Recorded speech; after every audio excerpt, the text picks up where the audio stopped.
Yo, what's good people? In this section of the course, I'm going to be going through trap drums. So I'll be breaking down some sound selection and then some common patterns and then some more unique ones as well. So I've pulled in the subliminal loop from the pack. It's the loop I broke down earlier. I just feel like this gives me a proper authentic trap vibe. A lot of space for drums too.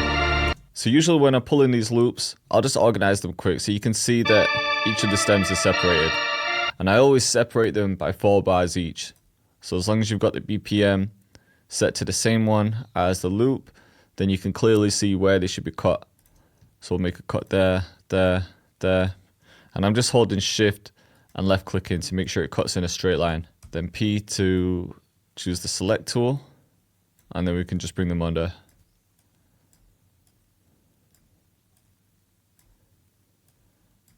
Just gives us a bit more flexibility when you can work with the stems, but some people do prefer to just work with the full loop, which is fine as well. So you can hear this one counter melody.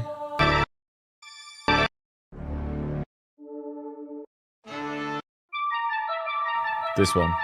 If I press C again, hold shift and hold right click, I can cut the end off all of these.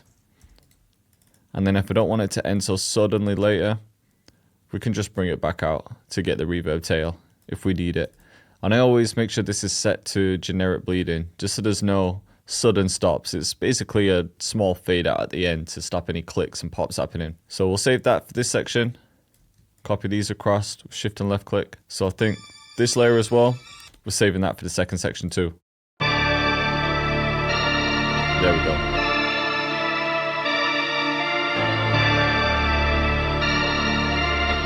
Got this part. We need this part too though. Then in the loop we've just got this third part too. So we'll bring that across, copy this out. So we just need a few more of the layers. I think we're just missing one more. There we go. So now we've got our 3 sections. I can play around with the arrangement later as well, but that's enough to get started. Alright, so all we're going to do from here is just click on pattern and then bring it under. And I usually create an 8-bar pattern to start with, and then sometimes I make it longer. I'm just going to copy this out. This is going to be our drum pattern. So if you wanted to stay organized, you could call it drums. Now usually when I finish the melody, the first thing I start with is the snare, just to get a groove going. Now this kit isn't finalized, but you can see just how many snares I start designing when I make these kits. So for sound selection, all I really do is just listen to the loop and I'll just audition some snares. I'll just play through some, click through some, see what sounds right. So let's have a listen. I like the sound of that.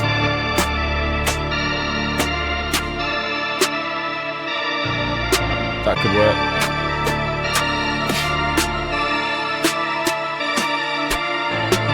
Some of the essentials too. But my favorite so far was, I like the amps one.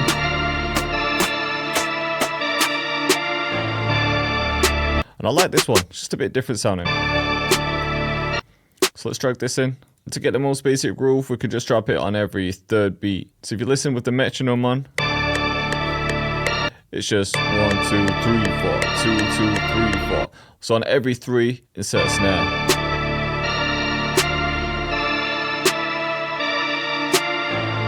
Control and B to copy, Alt and mouse wheel to turn up.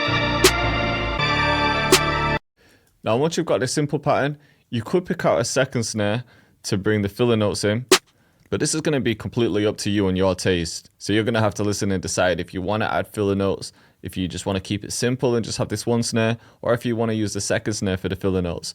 But some options would be something like this.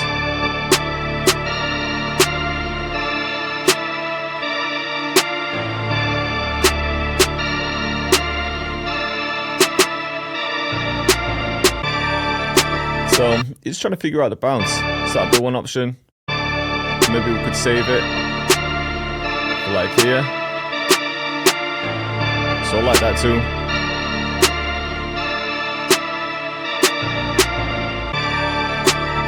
And let's see if any other snares sound better.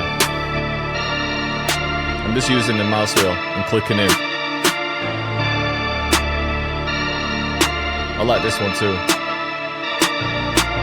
So yeah, me listening to these snares, I'm thinking the hood one or the cube one just fits best with this melody, just because I like the sound of it. We'll go with the hood one. And then I've included some of the essentials like the rack snare, just because it's handy to have in your kits. But we could use this as one of the filler notes.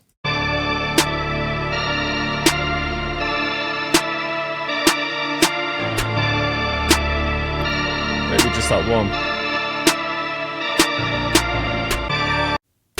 Could try one there as well. So I'm feeling that. Then we can move on to the hi-hats, and we'll do the same thing. We'll just see which one sounds right. So a lot of these would work.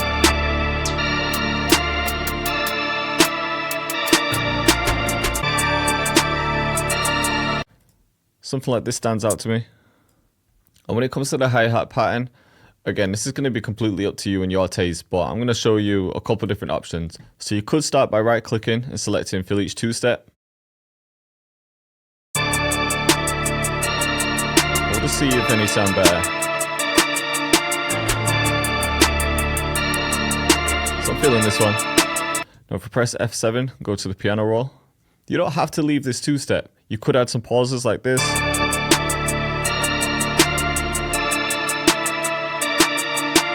Maybe some like here. So you get the idea. And then to add rolls, there's a few different ways you can do that too. If you grab one of the notes and stretch it out, and then hold Control left click, drag over the note, you can hit Alt and U, and this is going to bring up the chopper.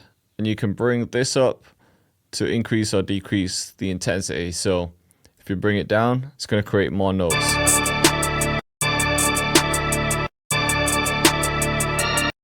So that's one way of doing it. You can also go to snap to grid and then change what type of step you want. So for example, you could go to half step, and then the easy way to do it would be to select the paint mode, this one, and then just left click and drag some notes like this. And you can add those wherever. I'm just going to swap that for the nines hat. Just pitch it up a bit. Let's try something. Let's try it from here. Now with my rolls, you can add these wherever you think it's going to sound right, but some common places I like to add them is on the third one, so like this. Or if you select something like quarter step, you're going to get a faster roll. So yeah, maybe we could add one there. Then I might even bring down the velocity. Sometimes with the rolls, I'll just decrease the volume a bit. It could also sound good right before a snare as well. So if I highlight that, shift and left click, try it here. I'm feeling that. Might get rid of this one. Just add one note here. Even landing on snares can sound good as well. Let's try this. Let's make this one a bit less intense.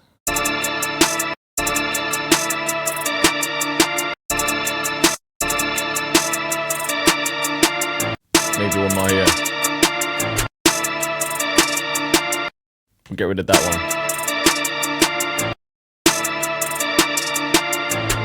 Yeah, I'm feeling that one.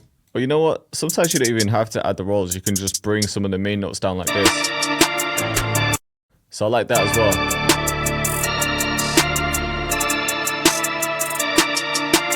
That one's sounding perfect. I'm going to get rid of this because I like to switch things up the second time round. So I'll have 4 bars like this, copy it, and then maybe make a small adjustment in this. It could be at the end of the phrase, like at the end of the 8 bar, or somewhere in between. What I might do is actually slide these notes down just to create an interesting sound.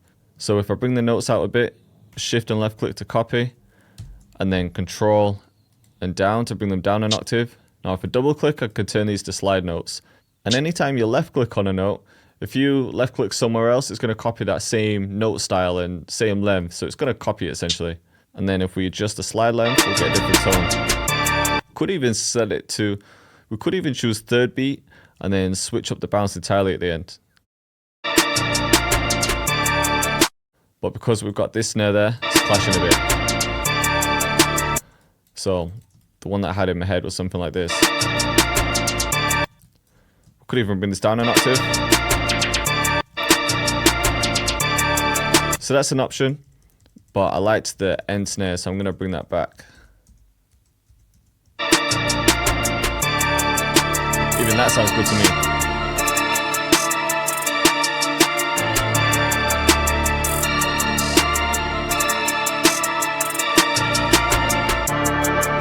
Perfect.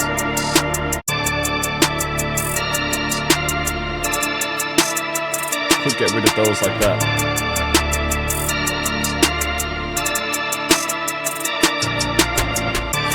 Yeah, I'm feeling this pattern. If I double click on the melody, I'm just going to press track so it sends it to an insert. And I usually have my melody hitting at about this level, around somewhere above like -6, but it completely depends on how loud it actually sounds to you.